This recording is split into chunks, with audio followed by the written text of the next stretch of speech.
काली नजर।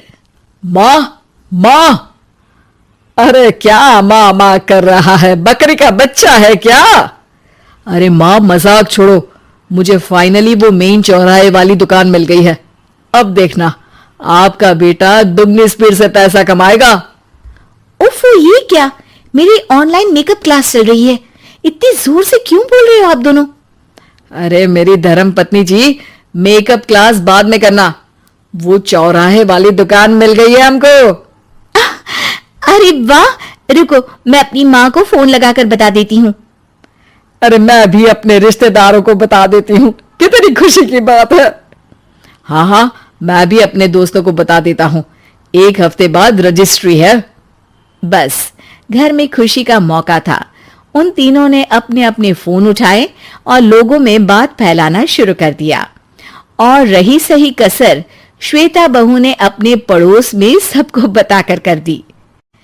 अरे वर्मा आंटी, अब हम भी जल्दी कार ले लेंगे, घर का रेनोवेशन होगा और ठाट से रहेंगे हम भी। अरे ऐसा क्या हुआ? लॉटरी बाटरी लग गई है क्या? अरे इस बार चौराहे वाली मॉल में हमको भी दुकान मिल गई है, दुकान नंबर 21, जो एकदम चौराहे पर है।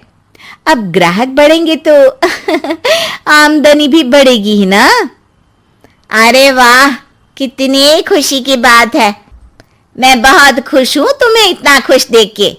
बाकी एक बात कहूं, सबको मत बताते फिरना, किसी की नजर लग जाएगी तो खुशी की खबर वापस लौट जाएगी। हैं?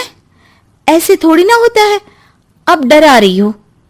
अरे सही कह रही हूं, काली नजर कहते हैं इस चीज को, जब आप किसी को कुछ बताओ और वो काम बिगड़ जाए। अरे लेकिन मैं तो। तुमने सबको बता दिया ना? हाँ, फोन लगा लगा के। अब बच के रहना, काली नजर बड़ी खतरनाक होती है।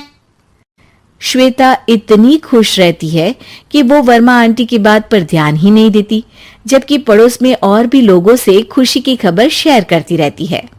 अगले दिन राजेश बहुत दुखी होकर घर आता है। अरे बेटा क्या हुआ? मुंह क्यों सूजा हुआ है? मधुमक्खी ने काट लिया क्या?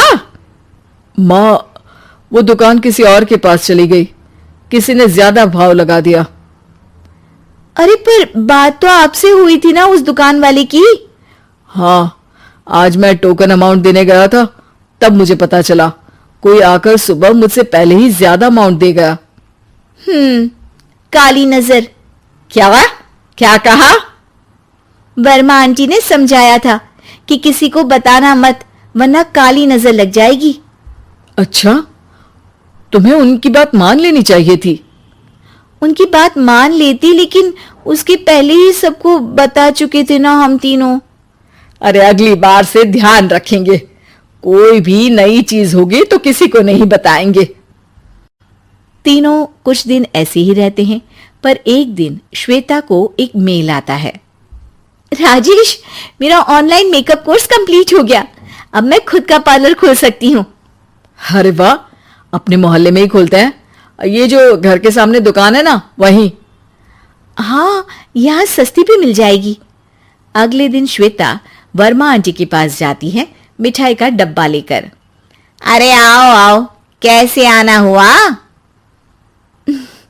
जोर से नहीं बोलूंगी, वो सामने वाली दुकान है ना, वहां मैं अपनी पार्लर की दुकान खोलने वाली हूँ, उसकी मिठाई है। अरे वाह, बहुत बधाई हो तुमको। हाँ, मैं कमाने लगूंगी तो राजेश पर पूरे घर का बोझ नहीं रहेगा ना आंटी जी। ये तो है, पर ये बता कि तूने ये बात किसी और को तो नहीं बताई ना?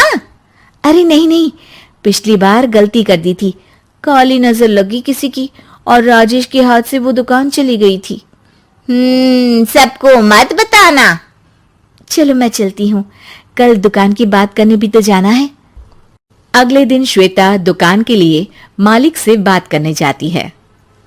अरे लेकिन दुकान तो हम कल रात को ही किसी को दे चुके हैं। कल ही? हाँ कल ही, 2 दिन बाद कोई यहाँ पार्लर भी खोल लेगा, अब कहीं और दुकान देख लीजिए। अरे पर हमको भी तो पार्लर ही खोलना था। भैया एक ही दुकान है, आधी आधी तो नहीं दे सकता ना मैं।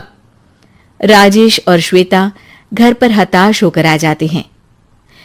इस बार तो किसी को बताया भी नहीं था, अब किसकी काली नजर लग सकती है? सुनो, तुमने माँ को बताया था क्या? अरे कैसी बात कर रही हो, माँ की नजर थोड़ी ना लगेगी। पक्का तुमने किसी को नहीं बताया था ना? सिर्फ वर्मा आंटी को बताया था, उन्होंने ही मुझे किसी को नहीं बताने को कहा। अरे यार तुम भी सही हो, मेरी माँ को नहीं बताने को कह रही हो, पर वर्मा आंटी को बताना तुम्हें जरूरी लगा। अरे वर्मा आंटी ने ही तो काली नजर के बारे में बताया था ना, वो हमेशा हमारा भला ही तो चाहती है। मेरी माँ भी हमारा भला ही चाहती है। अरे पर चिल्ला क्यों रहे हो? बात नहीं कर सकते क्या आराम से? नहीं आता हूं आराम से बात करना, और करना भी नहीं चाहता हूं मैं। दुकान जाने का दुख गुस्से में बदल गया था और राजेश और श्वेता में बात बंद हो गई थी। 2 दिन बाद मोहल्ले में पार्लर का इनॉग्रेशन हुआ, जिसमें मोहल्ले के सभी लोगों को बुलाया गया, पर श्वेता, राजेश और मां नहीं जाते। मां अंदर आ जाओ, क्या देख रही हो? अरे नया पार्लर देख रही हूं अपने आंगन से।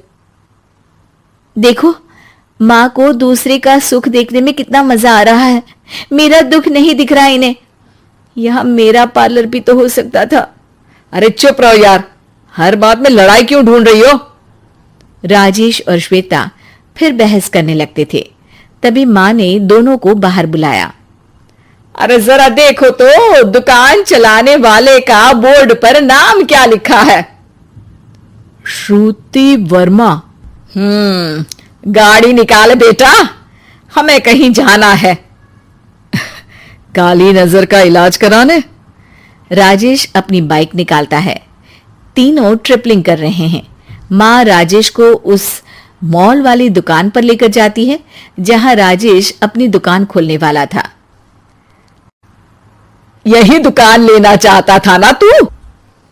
हाँ, पर इनको भी दुखी करने लेकर आई हो क्या यहाँ पर दुकान दिखाकर? वहां काफी नहीं था? अरे श्वेता थोड़ा सब्र रख, अभी पता चलेगा कि हम यहाँ क्यों आए हैं। बता, इस दुकान चलाने वाले का नाम क्या है? अनुपम वर्मा। कुछ समझ में आया?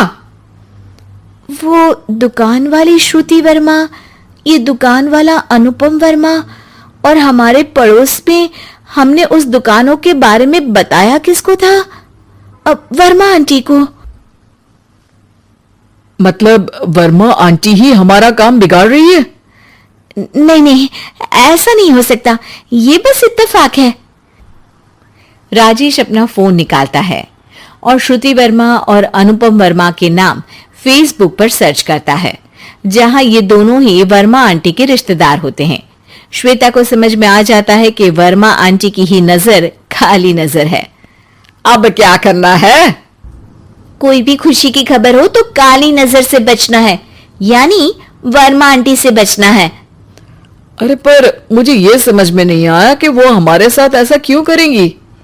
अरे बेटा, एक सीख है, दूर के आदमी को आपकी तरक्की से कम परेशानी होगी, पड़ोसी को ज्यादा।